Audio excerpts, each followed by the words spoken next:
네, 이어서 헌법의 특질과 기능 보시겠습니다. 결론부터 말씀드리면 별로 중요하지 않습니다. 그래서 헌법은 앞서도 간략하게 보셨지만 일반 정치성을 가지고 있다. 그냥 가볍게 읽어보셔도 안 읽어보셔도 상관없고요. 그 다음 목차 헌법의 구조적 특성 역시 안 읽어보셔도 되겠습니다. 그리고 개방성 정도만 들러리 지문 나온 적이 있는데요. 헌법은 아무래도 국가의 최고법이죠.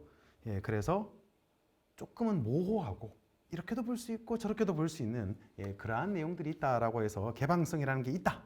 오답 포인트 없습니다. 그리고 그 다음 밑줄 부분도 역시 모호한 영역이 있을 수는 있지만 분쟁을 어떻게 해결할지 이런 것들은 모호하게 하면 해결이 안 될 테니까 그런 경우는 개방된 채로 두어서는 안 된다. 오답 포인트 없습니다. 로마자 3번 헌법의 규범적 특성인데요. 너무 당연하겠지만 헌법은 최고 규범입니다.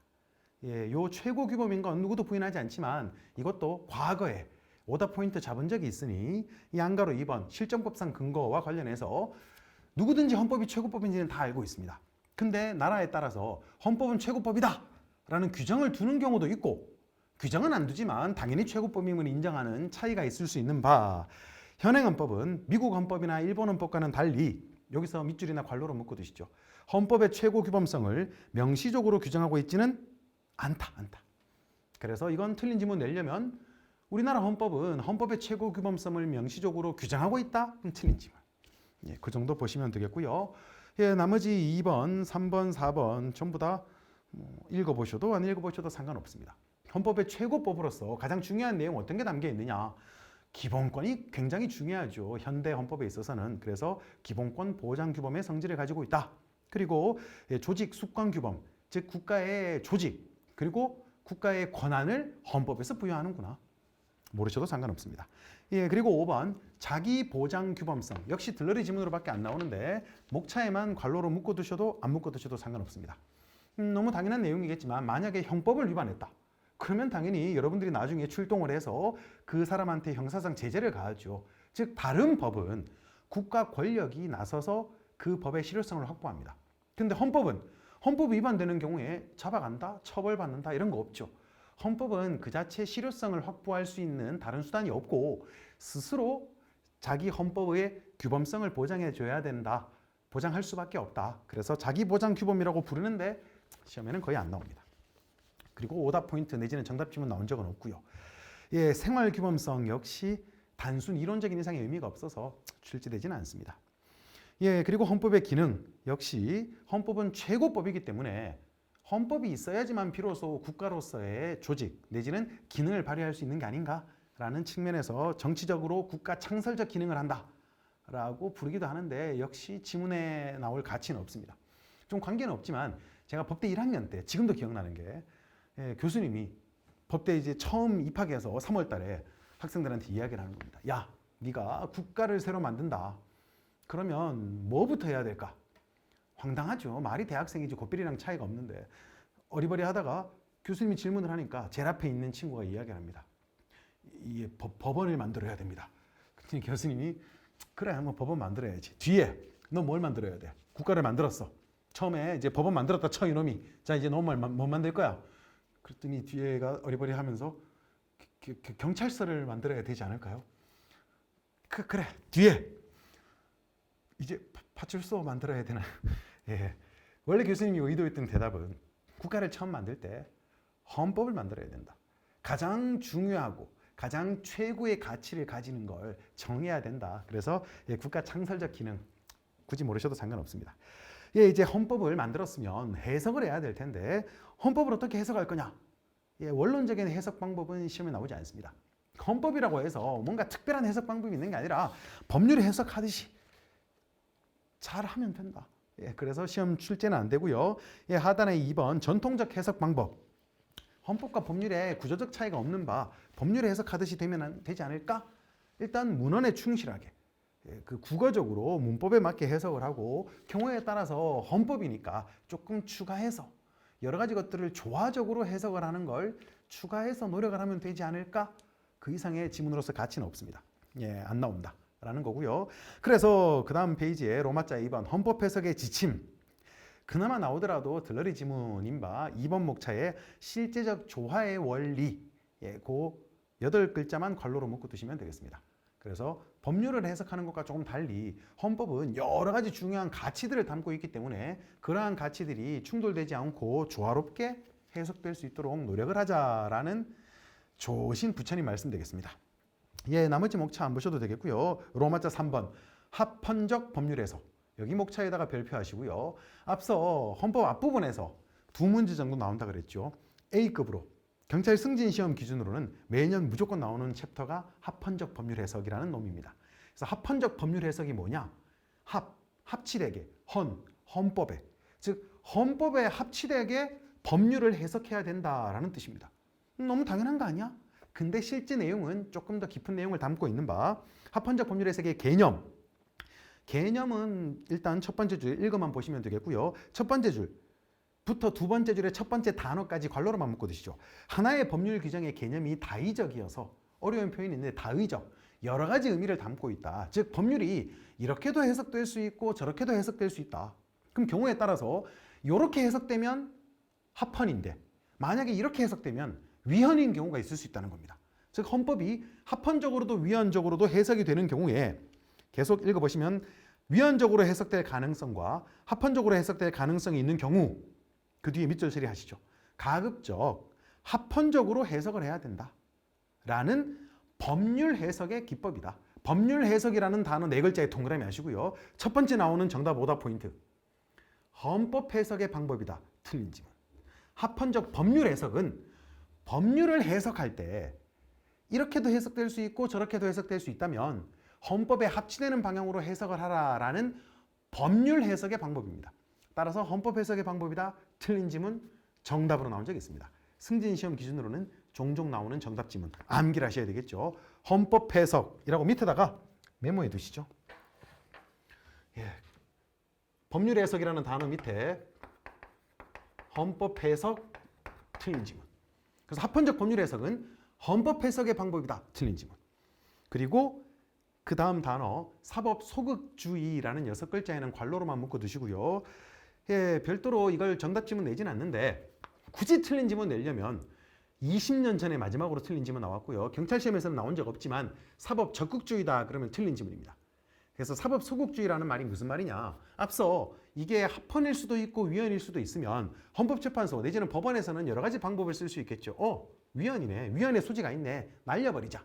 라고 할 수도 있겠지만 가급적 날리지 말고 헌법에 합치되게 해석을 해서 그냥 합헌적으로 살려두자라는 게 합헌적 법률 해석입니다. 따라서 적극적으로 위헌으로 날린다가 아니라 소극적으로 가급적 국회의 권한을 건들지 말자. 그래서 사법 소극주의라고 부릅니다. 여튼 합헌적 법률 해석 첫 번째 오답 포인트 법률 해석이다.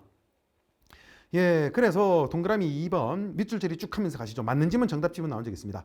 합헌적인 해석의 소지를 조금이라도 간직하고 있는 법률은 되도록 그 효력을 지속시켜야 된다. 이게 합헌적 법률 해석의 뜻입니다. 그리고 네 번째 줄에 하지만 세 번째 어절부터 강조하시죠. 합헌적 법률 해석도 한계가 필요하다. 그래서 한계가 필요라는 5글자에 동그라미 하시고 한계가 없다. 한계는 존재하지 않는다. 이렇게 틀린 지문, 정답 지문 나온 적이 있습니다. 뒤에도 보겠지만 원래 이렇게도 해석될 수 있고 저렇게도 해석될 수 있으면 해석되는 범위 내에서 합헌적으로 해석해서 살려두자라는 거지 어거지를 써서 원래 입법자의 의도는 전혀 그게 아닌데 다른 식으로 변질해서 살려두는 건 안 된다. 차라리 그럴 때는 위헌으로 날려버려라.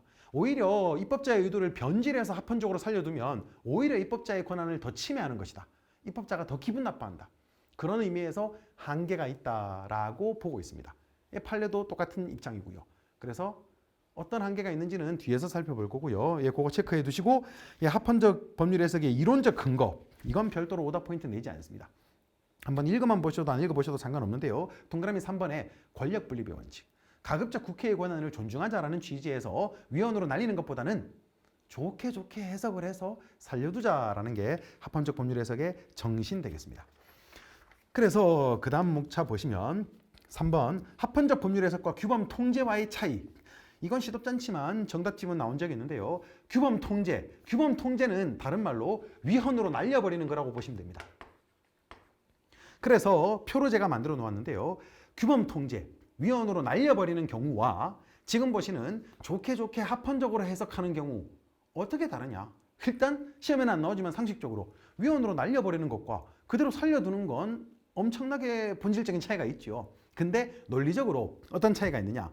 합헌적 법률 해석, 합헌적 법률 해석이라는 그 목차 상단에 표 제일 위에 동그라미, 그리고 세 번째 항목, 합헌적 법률 해석을 할 때 헌법은 해석의 기준이 된다. 헌법에 합치하게 해석을 해야 된다는 거니까. 그래서 해석 기준이 된다. 이와 달리 오른쪽 규범 통제, 위헌으로 날려버릴 때 규범 통제라는 네 글자에 세모해 두시고요. 규범 통제를 할 때에는 헌법이 어떤 역할을 하느냐? 심사 기준이 된다. 헌법과 비교해서 충돌되면 날려버리는 거니까. 말장난 같지만 두 개 바꿔서 틀린 지문 나오는 건 전통적으로 정말 중요한 오답 포인트라 그랬죠. 예, 비교적 최근에 경찰 승진 시험에서도 요거 바꿔서 틀린 지문, 정답 지문 낸 적이 있습니다. 즉 합헌적 법률 해석에 있어서 헌법은 심사 기준의 역할을 하고 규범 통제를 할 때에는 해석 기준이다. 이렇게 틀린 지문 대비하셔야 되겠습니다. 근데 암기가 아니라 합헌적 법률 해석, 해석 기준. 규범 통제, 통제 기준이라는 말을 쓰기도 하지만 여러분들이 어렵게 만들기 위해서 심사 기준이라는 말을 씁니다. 해석할 때는 해석 기준, 통제할 때는 심사 기준. 그렇게 암기해 두시고요. 예, 그다음 목차 합헌적 법률 해석의 한계, 한계. 한계라는 단어 두 글자에 또 동그라미 아시죠? 한계 있다, 한계 있다. 그래서 양가로 1번 어떤 한계냐? 어떤 한계인지는 구체적으로 암기까지는 필요 없지만 양가로 1번 문의적 한계. 즉 어법상 가능한 범위를 벗어나면 안 된다. 단어를 바꾼다거나 아니면 전혀 다른 의미로 해석하면 그건 말도 안 되는 것이고 애초에 입법자가 만든 법률을 왜곡하게 되는, 오히려 더 입법권을 침해하게 되는 결과가 있는 바 문의적 한계가 있다. 그래서 첫 번째 주제 읽어만 보시죠.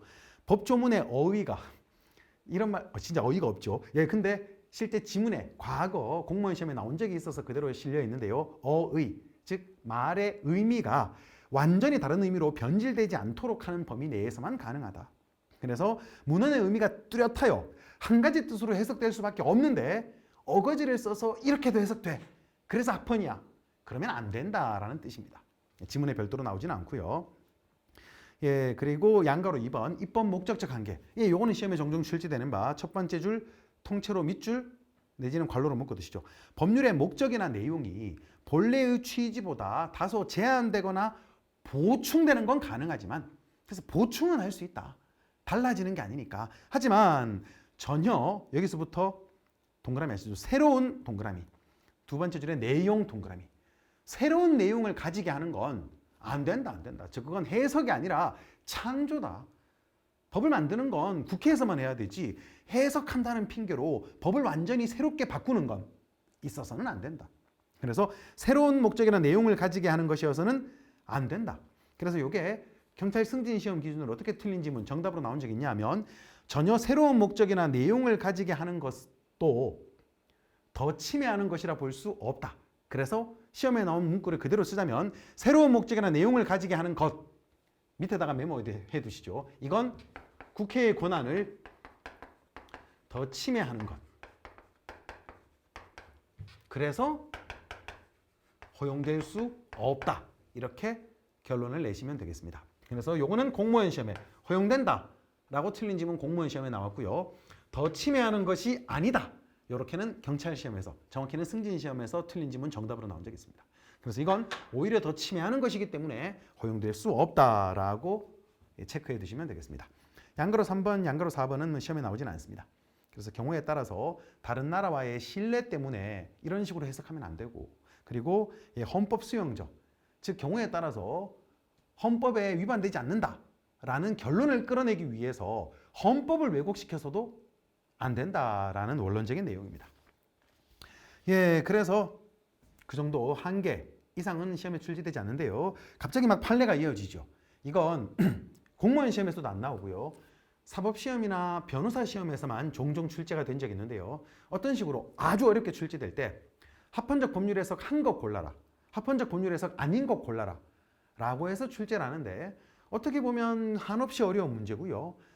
다르게 보자면 어렵지 않은데 맥을 파악하기 위해서 모르셔도 큰 상관없습니다만은 말씀을 드리면 합헌적 법률 해석은 합헌적으로 법률을 헌법에 합치되게 해석해서 위헌이라고 날리는 게 아니라 잘 해석해서 살려두는 거죠. 따라서 만약에 위헌으로 날려버렸다. 그건 더 이상 합헌적 법률 해석이 안 되기 때문에 뒷감당이 안 되기 때문에 합헌적 법률 해석의 한계를 넘는 이유로 위헌으로 날려버린 거죠. 따라서 위헌으로 날린 판례는 합헌적 법률 해석을 한 게 아니고 합헌이라고 결론을 냈거나 뒤에 보겠지만 한정위헌, 한정합헌 이런 결론의 판례만 합헌적 법률 해석의 결론 판례. 예, 그래서 판례에 모르셔도 상관없는데요. 가산점과 관련해서 과거에 국립대 사범대를 나오면 무조건 우선적으로 임용을 해줬습니다. 근데 결국 위헌으로 날아갔고 지금은 공개 채용, 이른바 임고를 통해서 시험을 통해서 선생님이 되는데요. 그 과거 국립대에 우선적으로 임용해 주는 거 위헌으로 날릴 때 이거 합헌적 법률 해석 돼? 라고 시도하다가 볼드 처리된 부분만 보시면 전형의 실시에 관한 필요한 사항은 대통령령으로 정한다라고 되어 있는데 여기에 가산점을 마음대로 대통령이 줄 수 있을까? 이렇게 해석하는 것은 합헌적 법률 해석의 한계를 넘는다. 아무리 봐도 그렇게 해석할 수가 없다. 그래서 어쩔 수 없이 위헌으로 날리는 것이다. 라고 판시한 적이 있습니다. 그래서 그냥 가볍게만 짚고 넘어가셔도 되겠고요. 굳이 이거 합헌적 법률 해석을 한 건지 안 한 건지 그렇게 시험에 출제되진 않으니까 그냥 그러려니 하고 보시면 되겠습니다. 그리고 오히려 여기에 있는 판례들은 합헌적 법률 해석과 관련성의 측면에서 중요한 판례라기보다는 앞서 말씀드렸죠. 이거 판례 위헌이야 합헌이야 냅다 이렇게 준다 그랬죠. 이거 위헌인 판례구나. 그런 측면에서 어차피 암기를 하셔야 되는 판례입니다. 이거 합헌이다 그럼 틀린 지문 나오니까. 근데 첫 번째 판례는 그런 측면에서 출제 안 되니까 넘어가고요. 두 번째, 상호신용금고 임원 및 과점주주의 연대 책임. 어떤 사안이냐 하면 신용금고에 임원, 즉 이사님이라든지 아니면 주식을 좀 많이 갖고 있는 주주는 그 운영 과정에서 문제가 있으면 회사가 만약에 파산한다. 내지는 예금자한테 돈을 못 돌려준다. 이런 일이 있으면 네 개인 재산으로 물어줘라. 라고 법을 규정하고 있었던 겁니다. 그랬더니 우리 헌재에서 그거 한정위헌으로 날려버린, 정확히는 한정위헌이고 위헌이다라고 했었는데요. 이유인 즉 이사님들 중에 그 회사가 개판치는 데 있어서 전혀 잘못이 없는 분들도 있을 수 있고 오히려 그 잘못을 막기 위해서 적극적으로 노력을 했음에도 불구하고 나머지 이사들이 똘똘 뭉쳐서 개판치는 바람에 회사가 마탱이 간 경우도 있을 수 있는데 무조건 이사라는 이유로 네 개인 재산으로 다 책임져라. 이건 너무 과하다. 그래서 보시면 볼드 처리된 부분만 보시면 그거 관로로 내지는 밑줄 처리하면서 가시죠. 뒤에서 어차피 암기해야 되는 겁니다. 부실 경영에 책임이 없는 임원까지. 즉 책임이 없는 임원도 계속 금고의 경영에 영향력을 행사하여 부실의 결과를 초래한 자 이외의 과점주주에 대해서도 여기서 또 밑줄 처리. 연대 채무를 부담하게 하는 범위 내에서 헌법에 위반된다. 책임 없는 사람한테 연대 책임, 즉 회사 책임 말고 너 개인 재산으로 다 책임져라. 그러면 위헌이구나. 그래서 요거 마지막 결론만 헌법 위반되지 않는다. 그러면 틀린 지문 요딴 식으로 출제될 수 있는 판례구나. 그래서 위헌 판례 암기해야 되는데 이참에 위헌 판례 한번 맛보는 차원에서 체크하시면 되겠고요. 그리고 그 다음 판례. 이건 형법에서도 중요한데요. 이른바 양벌 규정이라고 부릅니다. 양벌 규정이 뭐냐면 양쪽을 벌한다라고 해서 양벌 규정인데요. 실제 행정법규에 많이 나오는데 만약에 종업원이 가령 종업원이 폐수를 무단으로 방류했습니다. 회사의 폐수를. 그럼 그 종업원은 폐수를 무단으로 방류했으니까 수질 관련 법령에 따라서 처벌을 받는 건 너무 당연합니다. 근데 우리 상식적으로 생각했을 때 종업원이 지한테 무슨 이득이 된다고 저런 나쁜 짓을 했을까? 분명히 위에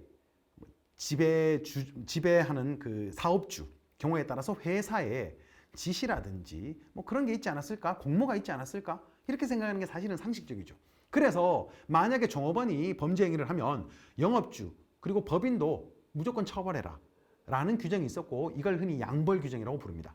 근데 최근에 헌법재판소에서 2013년부터 이런 양벌 규정은 보이는 족족 위헌으로 다 날려버리고 있습니다. 그래서 결론적으로 양벌 규정 나오면 다 위헌이구나. 왜 위헌이냐? 경우에 따라서는 사업주가 전혀 잘못이 없는 경우도 있을 수 있죠. 내가 종업원인데 회사에서 좀 억울한 일이 있어서 다 엿먹어봐라 라고 해서 제가 마음대로 막 폐수를 방류했습니다. 그러면 제가 예를 들어 삼성전자 직원이면 폐수를 무단으로 방류하면 삼성전자 회장도 같이 처벌받는다는 겁니다. 얘는 아무 잘못이 없어도 처벌받게 할 수 있는 이런 일이 있을 수 있어서 이제 체크하면 볼드 처리된 부분만 보시면 이 사건 법률 조항을 영업주가 종업원에 대한 선임감독상 주의 의무를 위반한 과실이 있는 경우에만 처벌해야 될 건데 무조건 처벌합니다. 그렇게 만약에 해석을 할 수 있을까? 그렇게 해석 안 된다. 법을 아무리 보더라도 종업원이 나쁜 짓 하면 무조건 영업주 처벌하도록 되어 있네. 즉 합헌적 법률 해석이 불가능하다. 이건 합헌으로 남겨둘 수가 없고 위헌으로 날려버릴 수밖에 없다. 그래서 이건 모르셔도 됩니다. 어려운 문점. 합헌적 법률 해석 된다? 그럼 틀린 지문인데 공무원 시험에는 나온 적 없고요. 여튼 그렇게 해석을 하는 게 합헌적 법률 해석을 할 수 있는지가 문제가 된다. 근데 합헌적 법률 해석은 어디까지나 법률 조항의 문헌, 즉 문구와 목적에 맞추어 가능한 범위 안에서 해석을 전제로 하는 것인데 문구를 아무리 보더라도 그 해석의 범위를 넘어 다르게 해석을 할 수가 없다. 따라서 이 사건 법률 조항은 계속 문헌의 명백한 의미와 달리 종업원의 범죄 행위에 대해 영업주의 선임감독상 과실이 인정되는 경우 이걸 추가해서 해석할 수가 없구나. 결론적으로 위헌이다라는 겁니다. 그래서 뒤에 나올 내용인 바 판례 암기한다는 차원에서 제목에만 밑줄 처리하겠습니다. 개인이 고용한 종업원 이 업무와 관련하여 밑줄 처리하시고 두 번째 줄의 다섯 번째 어절 제목의 두 번째 줄 범죄 행위를 저지른 사실이 인정되면 그 종업원을 고용한 개인 영업주도 종업원과 똑같이 처벌 이렇게 나오면 무조건 위헌. 보건 범죄의 단속에 관한 특별조치법 이건 중요하지 않고요. 그냥 요 문구 나오면 무조건 위헌. 그래서 실제 헌법재판소에서 이런 문구 나오면 보이는 족족 위헌으로 날려버리고 있고요. 요거 위헌 맞는 족족 국회에서는 법을 개정합니다. 어떻게 개정하느냐? 영업주가 선임감독상 과실이 있는 경우에만 처벌한다. 만약에 영업주가 감독을 잘해서 과실이 없으면 처벌하지 않는다라는 걸 위헌 맞는 족족 계속 개정하고 있습니다. 근데 사실은 우리 시험관은 무방하지만 이런 법이 수백 개가 넘습니다. 그래서 매년 헌재에서는 한 10개씩 위헌으로 날리고 있고 국회에서는 날리는 족족 법을 개정하고 있는 중입니다. 여튼 양벌 규정과 관련된 별 쓸데없는 논점이었고요.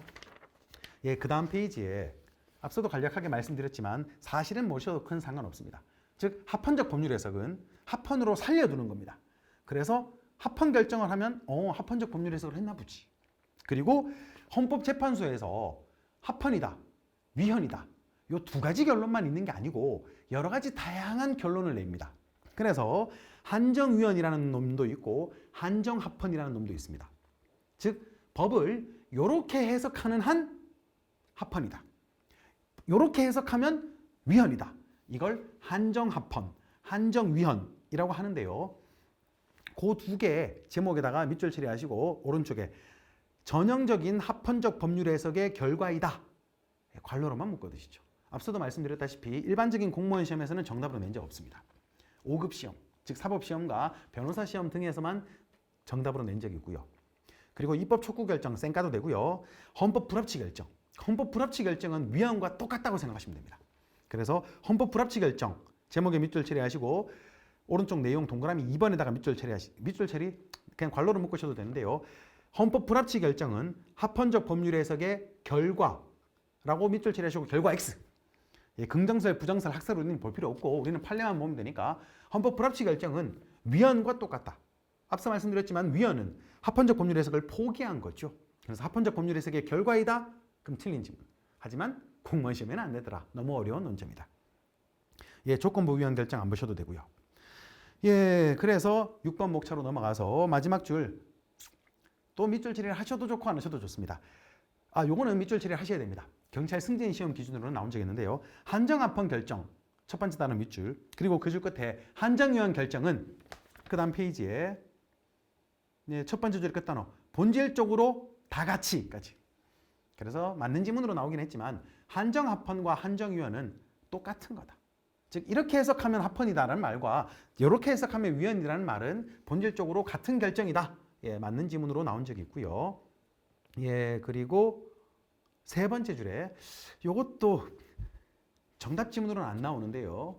7급 시험 기준으로 공무원 시험에서는 지방직에서 정답으로 나온 적이 있습니다. 예. 크게 뭐 암기의 대상은 아닌데 안 적으셔도 됩니다. 앞서 헌법재판소에서 결론을 낼 때 법에는 합헌, 위헌만 있습니다. 너무 심플하죠. 헌법에 합치되면 합헌, 헌법 위반되면 위헌. 그 법조문이 날아가는 걸 위헌. 근데 법에는 규정이 없지만 실무상 헌법재판소가 다른 결정도 하는데요. 실제 헌법 불합치 결정. 헌법에 아니 합치되지 않는다. 사실상 위헌이랑 똑같다라고 생각하시면 됩니다.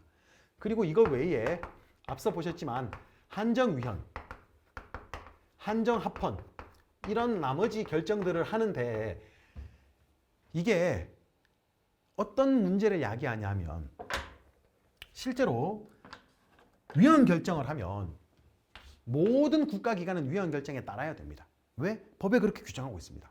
위헌 결정은 모든 국가기관에 기속한다라는 규정이 있습니다. 그래서 위헌 결정과 법에는 없지만 헌법 불합치 결정은 둘 다 기속력을 가집니다. 근데 문제는 한정위헌과 한정합헌은 대법원과 헌재가 서로 지금 싸우고 있습니다. 즉 헌재는 자기가 한 결정이니까 이것도 기속력이 있다. 이 해석에 정한 바에 따라야 한다라고 주장하는 반면 대법원은 법을 이렇게 해석하는 한 합헌, 법을 이렇게 해석하는 한 위헌이라고 법을 해석하는 건 법원의 고유 권한이다.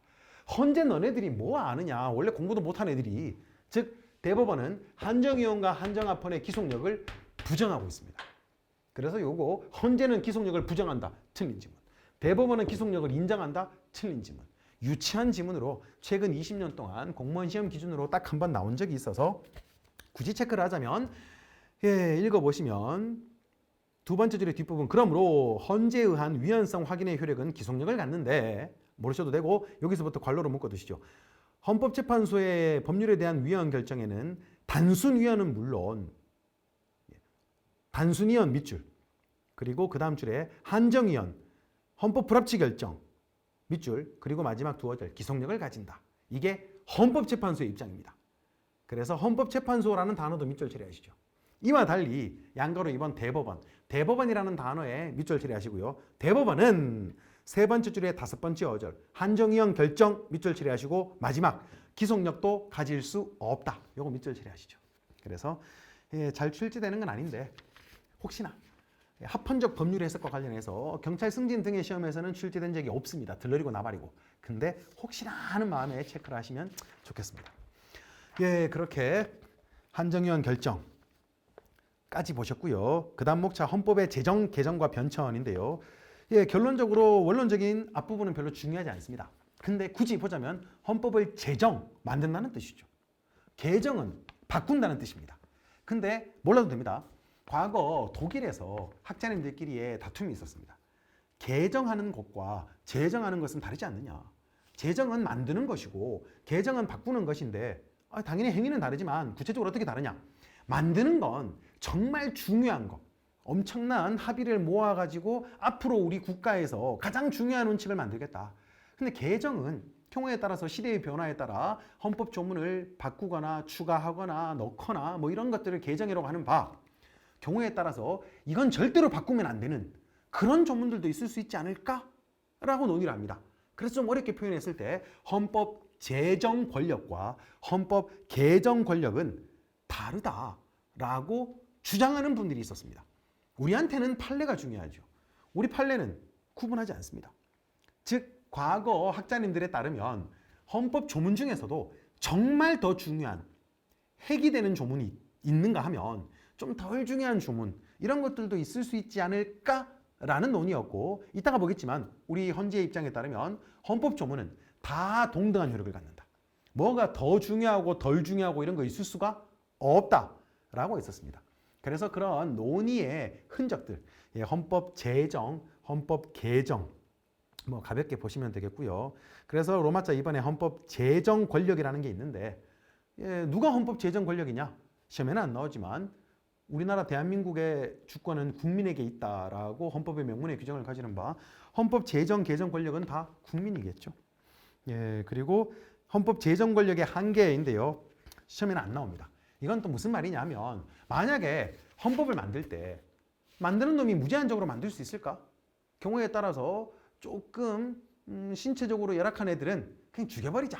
이런 걸 헌법에 만들 수 있을까? 아이, 그런 건 안 되지. 원론적으로 헌법을 만들 때에는 전 인권적인, 즉 국가보다 선제하는 천부 인권이라든지 이런 건 지켜줘야 되지 않을까? 라는 논의가 있는데 판례도 없고 시험에도 나오기 어렵습니다. 예, 그래서 그 다음 페이지에 표 굳이 안 보셔도 되고요. 동그라미 2번에 헌법재판소는 밑줄 처리하시고 판례 그 줄 끝단어부터 강조하시죠. 헌법 제정 규범과 헌법 개정 규범의 구별에 대해서 부정적까지. 그래서 만약에 구별한다. 그럼 틀린 질문. 구별이라는 단어에 X 처리하셔도 좋습니다. 그래서 뒤에 또 나올 겁니다. 우리 헌법재판소는 헌법 조문에 대해서 효력상의 차이를 인정하지 않는다. 뒤에서 암기하시면 되겠고요. 예, 이제 2항 헌법의 개정. 그래서 실제 헌법을 개정할 수 있죠. 그 헌법의 개정 과정, 개정 절차를 헌법의 조문으로 두고 있습니다. 그래서 헌법 조문이 실려 있죠. 헌법 제128조, 129조, 130조인데요. 그 헌법 128조, 129조, 130조 박스 별표해 두시고요. 앞서 합헌적 법률에서 그리고 지금 보시는 헌법 개정 절차 거의 특혜급 총론 요건입니다. 두 가지 부분 중에 한 문제 내지는 두 문제, 여튼 적어도 한 문제는 무조건 나올 겁니다. 그래서 이거는 좀 찌질하지만 헌법 조문에 그냥 암기한다라는 생각으로 임하시면 좋겠습니다. 그리고 실제 공무원 시험도 마찬가지 헌법 조문은 그 어떤 법률에 비해서도 조문이 좀 적은 편입니다. 민법 같은 경우는 조문이 1100개가 넘는데요. 헌법 조문은 130개밖에 없습니다. 그리고 국가의 최고법이죠. 그래서 여러분들 시험에서는 그렇게 안 내겠지만 과거 법원행시라든지 사법시험 보면 헌법 조문을 완전 토시 하나 안 틀리고 전문도 그대로 암기하라 이런 식으로 출제한 적이 있을 만큼 헌법 조문을 가지고 틀린 지문 내는데 출제자는 1도 죄책감을 안 가집니다. 그래서 조금 집착하다시피 헌법 조문은 암기할 필요가 있는 바 헌법 제128조 1항 보시면 헌법 개정은 국회 제적 과반수, 제적의원 과반수라는 좀 길지만 7글자의 동그라미 하시고요. 또는 대통령 동그라미 그리고 하나절 건너뛰고 제안이라는 단어의 밑줄이나 동그라미 하시죠. 자, 헌법을 한번 바꿔봅시다 라고 누군가 제안을 하려면 보시다시피 제적 과반수가 필요합니다. 제적 3분의 1 그러면 틀린 질문. 밑에다가 메모를 하셔도 좋습니다. 국회 제적 3분의 1. 제적 과반수 대신에 3분의 1 그러면 틀린 질문. 그리고 보시다시피 대통령도 제안할 수 있습니다. 예, 그리고 2항은 통째로 밑줄 처리하시죠. 경찰시험 기준으로도 맞는 질문 나온 적이 있습니다. 대통령의 임기 연장 또는 주임 변경을 위한 헌법 개정은 그 개정 제안 당시의 대통령에 대하여는 효력이 없다. 무슨 말이지? 지금 현재 우리 헌법상 대통령은 5년 단임, 즉 딱 한 번만 해먹을 수 있습니다. 아시다시피 미국 같은 경우에는 물론 시험에는 안 나오지만 4년 임기고 2번 해먹을 수 있죠. 근데 우리나라는 5년 한 번밖에 못 해먹습니다. 왜 우리나라는 5년 한 번밖에 못 해먹을까? 예전에 아마 다음 시간에 배우겠지만 헌정사라고 해서 과거 우리 헌법의 역사를 배우실 텐데요. 과거에는 이승만 대통령도 야, 2번밖에 못하는 미국 헌법을 따라했다가 야, 나만 좀 계속하자라고 초대 대통령은 마음껏 제한 없이 할 수 있도록 하자라고 헌법 개정을 한 적이 있고요. 그리고 그 이후에 박정희 전 대통령도 야, 나는 그냥 무제한적으로 하겠다라고 해서 헌법 개정한 적이 있고요. 즉 우리나라 같은 경우에는 경우에 따라서는 군사 쿠데타, 즉 장기 집권 이런 악용되는 사례로서 헌법 개정이 이루어진 사례가 많기 때문에 군사 정권 끝나고 나서 새롭게 1987년 헌법 개정을 하면서 지긋지긋하다 이제 장기 집권. 우리는 무조건 한 번만 하자라고 헌법에 개정을 했습니다. 그러면서 우리도 나중에 어느 정도 시기가 무르익으면 미국처럼 2번 정도는 해도 되지 않을까? 근데 만약에 나쁜 짓을 할 수 있죠. 또 독재자 이런 놈이 나올 수 있으니까 만약에 바꾼다면 그 바꾸는 너는 해당 사항이 없다. 만약에 제가 대통령인데 앞으로 2번까지 해먹을 수 있도록 하자. 그러면 저는 2번 못 해먹는다는 뜻입니다. 그래서 다시 한번 읽어보시면 대통령의 임기 연장이라든지 중임 변경을 위한 헌법 개정은 그 제안 당시의 대통령한테는 효력이 없다. 그래서 이거 맞는 지문에 대비해서 읽어보시고요. 우리는 지금 헌법 개정의 절차를 보고 있습니다. 다시 원래 논점으로 돌아와서 헌법 제129조 제한한다 그랬죠. 제적 과반수. 참고로 지금 현재 대한민국의 국회의원 수는 300명입니다. 그러면 제적 과반수니까 150명 이상이 바꿉시다 라고 해야 됩니다. 쉽지 않겠죠. 여튼 제한만 150명, 제적 과반수고요. 만약에 그렇게 제한을 했다. 그러면 129조 제한된 헌법 개정안은 대통령이 20일 이상 동그라미. 30일 이상이라고 해서 틀린 지문, 정답 지문 낸 적이 있습니다. 30일 이상의 기간 이를 공고해야 된다. 공고라는 단어 동그라미. 국민들한테 알려줘야 되겠죠. 그래서 예를 들어 헌법 제29조 아니 그냥 우리의 앞서 논점된 거 앞으로 우리 대통령 5년 한 번만 하면 장기적인 사업을 하는데 지장이 있으니까 우리도 미국처럼 4년 2번으로 바꾸겠습니다. 바꾸려고 합니다. 라고 국민들한테 알려줘야 됩니다. 어떻게? 20일 이상. 적어도 기간을 좀 20일 이상 기간을 줘야지만 많은 국민들이 알 수 있겠죠. 예, 그리고 알려주면 130조. 국회는 헌법 개정안이 공고된 날부터 공고된 날 동그라미, 60일 동그라미, 그리고 의결 동그라미. 즉 제안을 해서 국민들한테 알려졌으면 그래 진짜 바꿉시다 라고 결론을 내리는 걸 의결이라고 합니다. 근데 동그라미 한 거 많죠. 공고된 날로부터 이것도 틀린 질문 낸 적 있습니다. 밑에다가 메모해 두시죠. 공고기간 만료된 날 틀린 질문. 즉 공고를 20일 이상 한다 그랬죠. 요 문구만 암기하시면 되는데 만약에 뭐 1월 3일부터 공고를 한다. 그리고 1월 3일부터 뭐 1월 31일까지 공고를 한다. 20일 이상 기간 줘야 되니까. 그러면 요때부터 30일이네. 요때부터가 아니라 즉 공고된 날로부터 죄송합니다. 60일이네죠. 공고된 날로부터 60일이네. 네, 그리고 또 이것도 30일이라고 틀린 질문 낸 적이 있으니까 60일 이내 의결을 해야 됩니다. 내부적으로 국회에서 헌법 개정 하자 말자 찌지고 볶고 싸우겠죠. 어쨌든 60일 안에 쇼당을 봐야 된다. 그래서 공고기간 만료된 날 아니고 공고된 날로부터 60일 이내에 의결을 해야 되는데 의결은 어떻게? 뒷부분 국회 제적 3분의 2 동그라미. 제적 과반수라고 틀린 질문 낸 적 있습니다. 밑에다가 제적 과반수 틀린 질문. 즉 현재 기준으로는 200명 이상 찬성을 해야지만 그래 헌법 바꿉시다 라고 결론이 나는 겁니다. 그래서 제안할 때는 제적 과반수 그리고 결론을 낼 때는 즉 의결을 할 때는 3분의 2 요거 암기해 두시고요. 이렇게 국회에서 바꾸자라고 결론 낸다고 바뀌는 게 아니라 이항 헌법 개정안은 국회가 의결한 후 30일 이내에 의결한 후 30일 동그라미 하시고 이것도 30일을 20일이라고 틀린 질문 낸 적 있습니다. 전부 다 경찰 승진 시험 기준으로도 공무원 시험 기준으로 전부 공통되게 정답 지문 나온 적 있는 놈입니다. 그래서 30일 이내에 국민투표 동그라미 국민투표에 붙여야 됩니다. 그래서 그 뒷부분 국회의원 선거권자 과반수의 투표와 투표자 과반수의 찬성 강조하시고 즉 우리나라 선거권자 과반수가 투표를 하고 투표한 사람 중에 과반수가 찬성하면 이제 헌법 개정이 확정됩니다. 그래서 그 밑에도 또 틀린 지문 체크하시면 선거권자 과반수의 투표와 투표자 과반수의 찬성이죠. 근데 밑에다가 메모하시죠. 선거권자 과반수 찬성. 그럼 틀린 질문. 선거권자 과반수가 찬성하는 건 거의 불가능합니다. 이유인즉 이유는 시험에 안 나오지만 실제로 만약에 국민투표 합시다. 그러면 국민들이 다 투표하지 않죠. 우리가 북한도 아니고 실제 투표율이 조금 높아도 70% 넘기 어렵습니다. 근데 만약에 한 60% 투표한다고 했을 때 선거권자 과반수의 찬성을 받으려면 거의 투표한 사람 기준으로 80%가 찬성을 해야 됩니다. 실제 거의 불가능하다시피 합니다. 뭐 조만간 이제 대선도 있겠지만 선거권자 과반수의 찬성을 받는다. 실제 그런 대통령은 거의 없다고 보시면 됩니다. 여튼 선거권자 과반수가 투표를 하고 투표자 과반수가 찬성을 하면 된다. 그렇게 암기해 두시고요. 그리고 헌법 조문은 없지만 추가된 정답 지문 그리고 헌법 조문은 아니지만 경찰 승진 시험으로 틀린 지문 나온 적이 있는 바 그 옆에다가 또 추가로 메모해 두시죠. 국회가 의결할 때, 즉 130조 1항 옆에다가 수정 의결,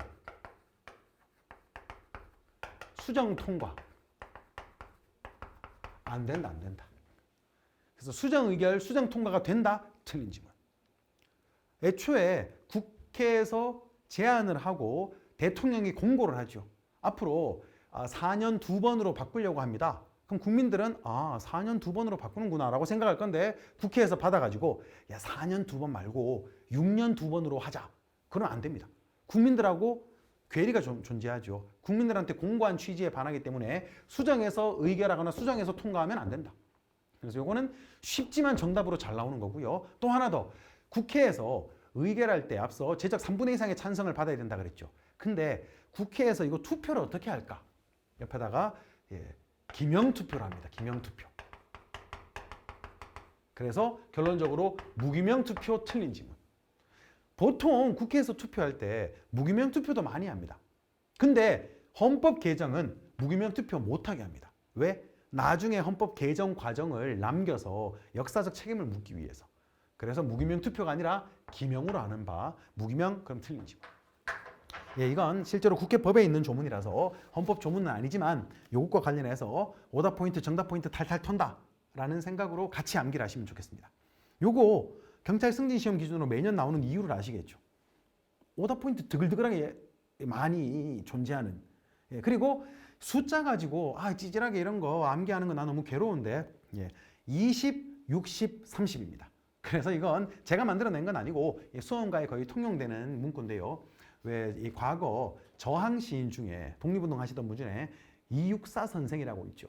그래서 이육사 선생 동생 263 선생이라고 암기를 하셔도 좋겠습니다. 좀 이런 거 저는 별로 개인적으로 안 좋아하는데요. 문제를 찌질하게 내면 우리도 찌질하게 대처하는 겁니다. 그래서 국회 제적 과반수의 찬성 또는 대통령이 제안을 하고 20일 이상 공고를 하고 공고된 날로부터 60일 이내에 의결을 하는데 수정 의결, 수정 통과 안 되고 그리고 이 의결을 할 때는 국회 제적 3분의 2 이상 찬성을 얻어야 된다. 그리고 투표할 때는 무기명으로 한다. 그래서 국회 의결을 얻었으면 그 의결된 날로부터 30일 이내에 국민투표를 거치는데 국민투표는 선거권자 과반수의 투표와 투표자 과반수의 찬성으로 헌법 개정이 확정됩니다. 그러면 이제 국민투표를 통과하면 헌법 개정된 겁니다. 그러면 개정된 걸 사망 헌법 개정안이 2항의 찬성을 얻을 때에는 헌법 개정안은 확정된다. 이때 확정됩니다. 그래서 대통령은 즉시 공표해야 된다. 그래서 헌법 개정은 확정되며 확정이라는 단어 밑줄 처리하시고요. 경찰 승진 시험에서는 별도로 정답 지문 낸 적 없는데 대통령이 공포함으로써 확정된다라고 틀린 지문 낸 적이 공무원 시험에 있습니다. 그래서 확정된 걸 대통령이 공포하는 거지 대통령이 공포함으로써 확정되는 거 아니다. 경우에 따라서 대통령이 공포 안 하고 도망가더라도 확정이 된다라는 뜻입니다. 그래서 요거 조문 탈탈 털어서 좀 암기하시면 좋겠습니다. 그래서 조문 이외에 다른 부분은 사실상 시험에 거의 안 나오는데요. 뒷부분 추가로 좀 보시면 밑에 코멘트는 안 보셔도 됩니다. 그 다음 페이지에 헌법 개정의 절차, 복습. 제안을 누가 하느냐? 국회 제적 과반수. 그리고 대통령도 할 수 있다. 그리고 공고는 20일 이상이죠. 20일 이상. 그리고 그 다음 공고를 생략할 수 있느냐? 생략 불가. 관로로 묶어도 쳐도 안 묶어도 쳐도 상관없습니다. 생략 못합니다. 왜? 헌법에 하라고 되어 있으니까. 그리고 의결은 앞서 체크했지만 공고된 날로부터 60일입니다. 공고 기간이 만료된 날로부터 아니고 공고된 날로부터 60일이고 제적 3분의 2 이상의 찬성을 얻어야 된다. 그리고 수정 의결 불가 동그라미. 기명투표 동그라미. 복습 삼아 또 체크해 두시면 되겠고요.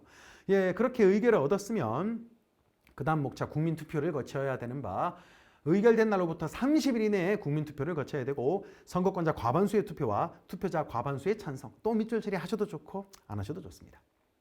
그리고 헌법에 아닌 부분 추가로 여러분들이 암기해야 되는 부분이 있는 바 만약에 국민투표를 했는데 투표 과정에서 문제가 있을 수도 있겠죠. 그래서 국민투표 무효소송이라는 게 있습니다. 그래서 동그라미 2번 통째로 4줄 괄호로 묶어두시고요. 만약에 국민투표에 문제가 있다, 이의가 있다. 그러면 혼자서 소송을 제기하면 안 되고요. 헌법 개정이라는 어마어마한 과정에서 저 혼자서 나부랭이가 소송 제기하면 안 되겠죠. 그래서 투표자 10만인의 찬성, 투표자 10만인 이상 밑줄 처리하시고 10만인은 바꿔서 낸 적은 없습니다. 여튼 10만인 이상의 찬성을 얻어 중앙선거관리위원장을 피고로 하여 투표일로부터 20일 이내 동그라미. 요거 경찰 승진 시험에서 30일 이내라고 틀린 지문 낸 적이 있습니다. 더럽지만 암기할 수밖에 없습니다. 그래서 30일 이내에 틀린 지문 20일 이내. 그래서 앞서 263 선생이라 그랬죠. 263 떨어집니다. 숫자는 계속 60, 30, 20일 이내에 국민투표 무효소송을 한다. 그리고 동그라미 3번 그건 들러리 지문으로만 종종 나오는데요. 괄호로 묶어두시죠. 만약에 투표 과정에서 문제가 있었다. 그래서 한 100표 정도는 진짜 부정한 투표였다. 하지만 그 투표 자체를 무효로 하는 게 아니라 읽어보시면 대법원은 국민투표 무효소송에서 법령에 위반되는 사실이 있는 경우로 하더라도 국민투표 결과에 영향을 미쳤다고 인정하는 때에 한하여 국민투표의 전부 또는 일부의 무효를 판결한다. 즉 만약에 한 100표나 1000표가 문제가 있었다 하더라도 결과에 지장이 없으면 국민투표 무효 판결을 하지 않는다라는 겁니다. 그래서 요거 보통 맞는 지문 들러리 지문 내고요. 한 25년쯤 전에 지방직에서 결과에 영향을 미쳤다고 인정하는 때에 한하여 무효를 판결하는 것은 아니다라고 해서 틀린 지문 찌질하게 낸 적이 있긴 합니다. 그래서 한번 읽어만 보시면 되겠고요. 이렇게 확정이 되면 대통령은 즉시 공포해야 되고 그러면 공포를 하면 효력은 언제 발생할까? 요거는 읽어보시면 학설 대리만 있습니다. 그래서 20일 지나면 효력이 발생할까? 그날부터 곧바로 효력을 발생할까? 근데 그럼 지금 헌법은 어떻게 되지? 그런 문제가 있기 때문에 현행 헌법은 애초에 언제부터 효력을 발생한다라고 헌법 자체에서 정해버렸습니다. 그래서 두 번째 줄의 끝 글자부터 괄호로만 묶어두시죠. 현행 헌법은 개정하면서 부칙에서 현행 헌법은 1988년 2월 25일부터 효력을 발생한다라고 애초에 규정을 둬버렸습니다. 앞으로 그러면 헌법을 개정하면 어떻게 될까? 모릅니다. 알 필요도 없고요. 여튼 그렇게 보시고 앞서 2분의 1, 3분의 1 이런 걸 틀린 지문 낸 이유와 관련해서 암기까지는 필요 없는데요. 과거로부터 헌법 개정의 절차를 표로 한번 만들어 봤습니다. 근데 헉하죠. 이걸 다 암기해야 된다고? 결론적으로 암기 안 하셔도 됩니다. 근데 과거에는 제안할 때 국회 제적 3분의 1 이상의 찬성으로 제안한 경우가 있었죠. 현행은 국회 제적 과반수가 있어야 되고 그래서 옛날 헌법을 헷갈리게 하려고 3분의 1 틀린 지문으로 내는구나. 그 정도 보시면 되겠고요. 그리고 앞서 다음 시간에 할 내용인데요. 헌법 개정의 역사에 대해서 공부를 해야 된다라고 말씀드렸습니다. 그럼 이것도 일종의 헌법 개정의 역사인데 암기해야 되는 건가? 헌법 개정의 역사 다 암기하는 게 아니고요. 필요한 내용만 암기하면 되는 바 여기에 있는 내용 상당수는 암기 대상이 아닙니다. 다만 2차 개정 헌법 보시면 대통령, 민의원, 참의원 최적 3분의 1 이상 또는 여기서부터 그냥 괄호로 묶어두시죠. 민의원 선거권자 50만인 이상의 찬성. 50만인이 중요한 게 아니라 그 다음 단어 국민 발안이라는 네 글자 밑줄 처리하시고요. 지금은 아니지만 예전에 2차 개정 헌법 때는 국민들이 야 헌법 바꾸자 라고 제안할 수 있었습니다. 그걸 국민 발안이라고 부릅니다. 그래서 그런 적이 있었구나. 그래서 나중에 헌법 개정의 역사, 헌정사에 대해서 암기할 때 2차 개정 헌법 때 국민 발안 제도가 있었다라는 건 암기의 대상이라서 지금 암기 안 하셔도 되겠지만 그냥 어차피 암기해야 되는 정답 포인트라서 밑줄 처리 한번 해보시고 읽어만 보셔도 좋고 뒤에 나올 내용이니까 미리 암기를 하겠다. 그러면 훌륭한데 쉽게 암기는 잘 안 될 겁니다. 제가 나중에 암기를 하는 방법을 별도로 설명을 드릴 거고요. 그리고 하단에 5차 개정 제일 오른쪽에 보시면 특징인데요. 대통령은 헌법 개정을 제안할 수 없었던 시기도 있습니다. 들러리 지문 이상으로 안 나오기 때문에 그것도 괄호로만 묶어 두시면 됩니다. 5차 개정 헌법은 대통령에게 헌법 개정 제안권이 없었다. 그리고 하단에 7차 개정, 이른바 유신헌법이라고 불리는데요. 이때는 특이하게 헌법 개정 방법이 두 가지입니다. 대통령이 제안하면 국민투표로 확정하고 국회 안 거치고 국회에서 제안하면 통일주체 국민회의에서 확정을 합니다. 당시에 유신헌법이라고 해서 박정희 전 대통령이 장기 집권을 위한 대통령의 강력한 권한을 헌법에 규정을 하는데요. 국회에서 대통령 딴지 거는 걸 막기 위해서 그리고 국회에서 대통령이 싫어하는 헌법을 통과시킬까 봐 대통령이 제안하면 곧바로 국민투표 붙여버리고 국회에서 제안한 건 국민투표 가면 대통령이 간섭을 못하겠죠. 그래서 통일주체 국민회의를 거쳐서 헌법 개정을 하도록 이른바 오른쪽에 헌법 개정 절차의 이원화 그것만 밑줄 처리해 두시면 되겠습니다. 뒤에서 어차피 볼 내용이고요. 나머지는 일일이 안 보셔도 됩니다. 앞서 본 내용, 암기해야 되는 내용은 현행 헌법의 개정 절차. 그래서 제적 과반수의 찬성으로 제안을 하고 그리고 20일 이상 공고해야 되고 공고된 날로부터 30일 이내에 의결해야 되고 그리고 60일 이내에 국민투표를 붙인다. 그 현행 헌법만 암기하시면 됩니다. 그래서 역대 헌법 개정 절차의 특징인데요. 이것도 역시 뒤에 볼 내용인 바 동그라미 1번 그 한 문장만 또 괄호로 묶어 두시죠. 지금은 헌법 개정을 하려면 반드시 국민투표 거쳐야 되죠. 근데 이건 5차 개정 헌법 때 처음 들어옵니다. 어차피 뒤에 가서 암기해야 될 내용이라서 가볍게 체크하시고요. 그리고 동그라미 6번, 7번 두 개 괄호로만 묶어 두시고 한번 읽어보시고 넘어가시면 됩니다. 어차피 까먹을 거니까. 까먹어도 큰 상관없습니다. 그렇게 헌법 개정의 절차, 헌법 조문, 특혜급으로 중요한 내용입니다. 정상적으로 문제 출제한다면 앞서 보셨던 합헌적 법률에서 그리고 헌법 개정의 절차 무조건 시험에 내야 됩니다. 적어도 둘 중에 하나는 나올 겁니다. 꼭 암기를 하시면 좋겠고요. 뒤에 내용은 잠시 쉬었다가 이어서 계속 살펴보도록 하겠습니다.